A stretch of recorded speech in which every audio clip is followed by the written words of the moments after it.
sideedaba wararka suuqa yaalla oo lala wareegaya iyo wararka yaalla golaha way kala duwan yihiin. annaguna waxaanu ku shaqaynaa waa wararka golaha yaalla. mas-uuliyiin baanu nahay, dalka waanu u dhaaranay. hadday jirtay arrintaasi waa saakaad arki lahayd, kaagabana muuqan, kumana ay jirinin. mid daymo way leedahay. 3 kursi baa ugu sarreeya waddanka. waxa weeye waa gudoomiyaha baarlamaanka iyo madaxweynaha iyo madaxweyne ku-xigeenka inay isku mid yihiin wax saxa weeye. waana arrin iyada laftigeedu dib u eegis u baahan, xataa u baahan dhisidii Puntland wax ku salaysan taaman doonta. waxani waa awood qaybsi, awooduna ma kala hooseyso. haddii kuraasta qaybi hooseyso qaybina korayso waa oran karaa dee codadkooduna waa kala korayn karaa, laakiin dastuurkana cid baa qortay, waxii min allaahiyana ma ahayn. waa arrin taaban doonta wax qaybsigii iyo baawar qaybsigii Puntland. dadkii dhistay baana ka wada hadli doona, laakiin ma aha arrin aniguna aan wax ku xasaradaynayo, goluhuna wax ku xasaradaynayo. waa xaq kuraastu inay ama isku mid noqoto oo hoos la isugu keeno ama kor la isugu geeyo. ma jiro kursi wax kaga duwani. waana awood qaybsi waxaan power sharing bay ahayd. taasi eegis bay leedahay.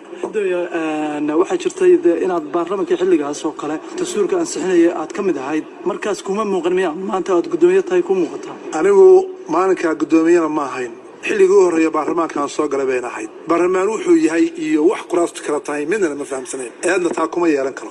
laakiin maanta qof kasta oo Puntland jooga way u muuqataa, ama waxa soo bixi doonta in kuraastu kala hooseyso iyo dadka baawarka qaybsaday inay kala hooseeyaan, ama waxa soo bixi doonta in baawarka loo sameyn yahay isku midna ay noqdaan.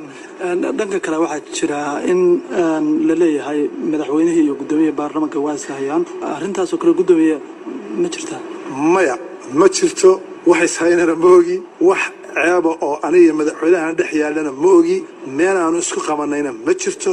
way dhacdaa dee marmar dadku inay wax kala fahmaan, way dhacdaa afkaaraha in lagu kala duwanaado, laakiin anigu ma ogi wax ishayna oo aniga madaxweynaha naga dhexeeya. wax dhibaato oon dhex taallana ma ogi.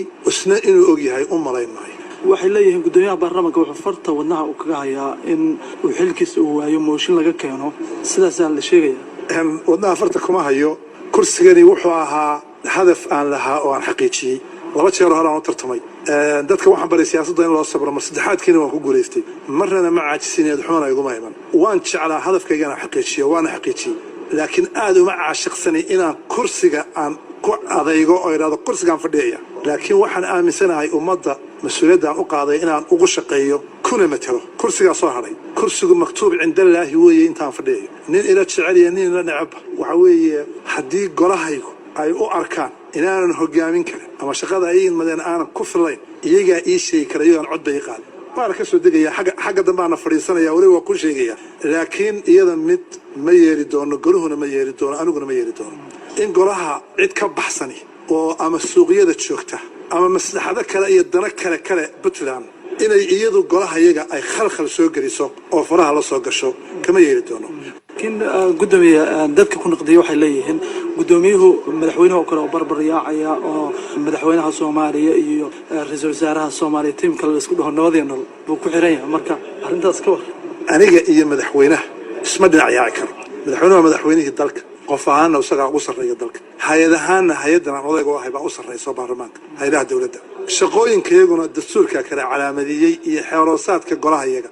mana jirto shaqo madaxweynuhu leeyahay anigu waan hayaa. heshiisaan soo gelay ma jirto. kuwaa soo saxay ma jirto. arrimo fulintu ay leedahay ma jirto. waxa soo hadhay Soomaaliya qarannimada Soomaaliyeed iyo midnimada Soomaaliyeed waa wixii Puntland loo dhisay. mana aaminsan madaxweynuhu diidan yahay, aniguna ma diidanay. haddeeraan ku sheegayaa waan ogolahay midnimada iyo qarannimada Soomaaliyeed. wax gaar annaga cid nooga dhexeeyaana ma jirto. Puntlandna waa hooyadii dowladda federaalka ah. wax kale oo hadda jiraan ogahayna ma jirto. xukuumadda oo kale xiriirka u jira qodobo kamid ah waxay dhaheen kala shaqeeymaan sida doorashooyinka, arrimaha dastuurka, waxaas oo dhan ayay sheegtay. marka adiga kuma muuqato miyaa? maya, waxaan ku sheegayaa xiriir horta iskama goyn karo. dalku waa tashi, waana talada waa la wadaagaa. dowladdu xiriir ma goyn, laakiin waxyaaba ay ku kala duwan yihiin ama aan ku kala duwannahay afkaar ahaan way jiraan. marka waxa weeye wixii afkaaraha ay ku kala duwanaadaanna waa caadi. maamulada kaleba kuwa kala duwan yihiin iyo dowladda weyn, laakiin dalkani nidaam buu leeyahay. qarannimada Soomaaliyeed iyo midnimada Soomaaliyeed waa muqaddas. tan Puntlandna waa taan u dhaartay, waa muqaddas. marka waxa weeye xiriir la gooyay oo ay Soomaaliya iyo Puntland ku kala go'an yihiin ma jiro.